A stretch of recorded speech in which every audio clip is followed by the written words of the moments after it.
Assalamualaikum warahmatullahi wabarakatuh. Waalaikumsalam warahmatullahi wabarakatuh. Alhamdulillah wa syukurillah wassalatu wassalamu ala rasulillah wa ala alihi wa sahbihi ajmain.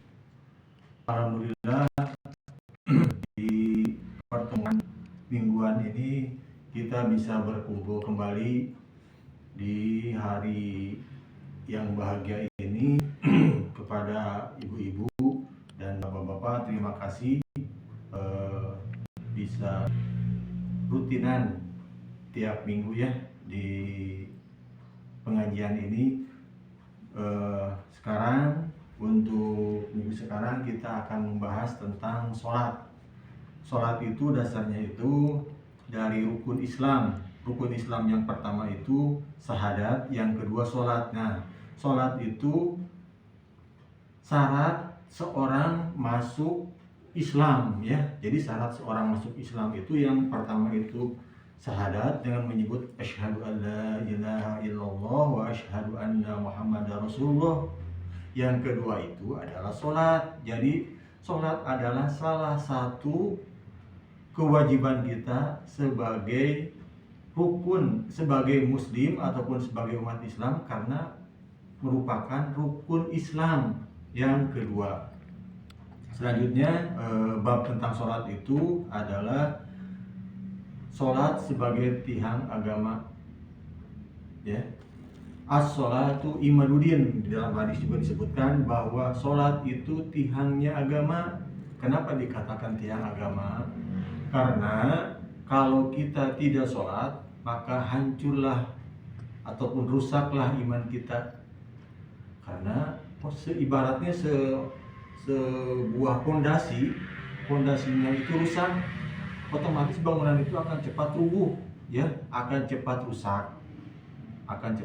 Nah, untuk mencegah bangunan tersebut tidak cepat rusak, itu diawali dengan fondasi. Jadi fondasi itu sebagai di dalam umat Islam itu iman yang paling dasar ya.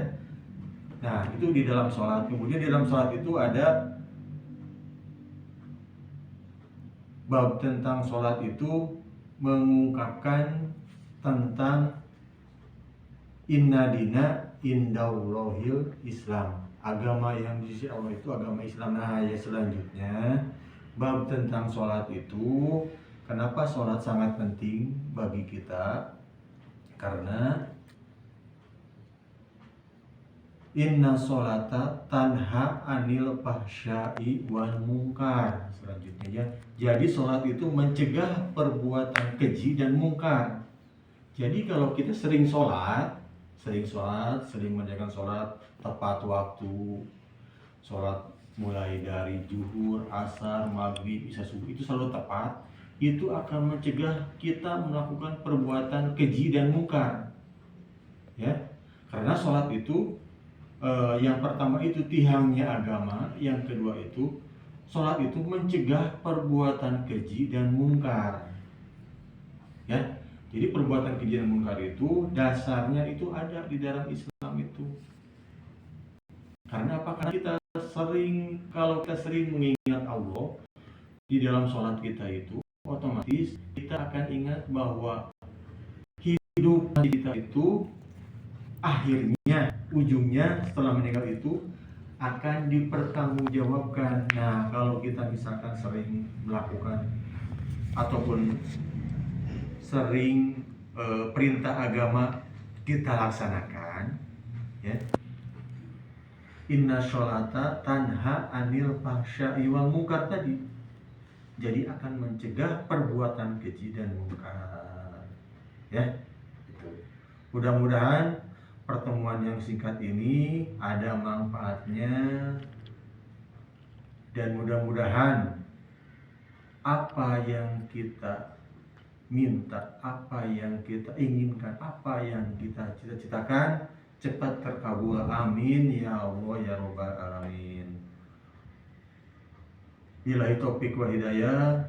Wassalamualaikum warahmatullahi wabarakatuh. Waalaikumsalam warahmatullahi wabarakatuh.